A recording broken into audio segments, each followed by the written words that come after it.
Dobar dan, deco. Jesmo li spremni za rad? Danas sam htjela da započnem priču o vrstama reči.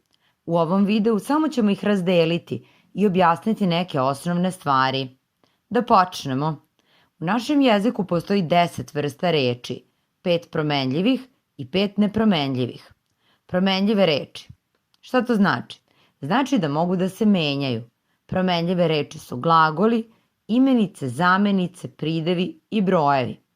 Glagoli su reči koje označavaju radnju, raditi, trčati, voziti, označavaju stanje, razmišljati, sanjati, tugovati i označavaju zbivanje, pljuštati, naoblačiti se, sevati.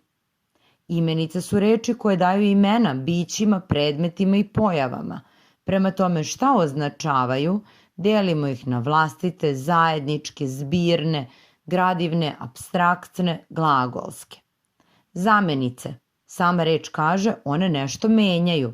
Mogu da zamene imenice, tada su to imeničke zamenice, ili da zamene prideve, tada su pridevske zamenice.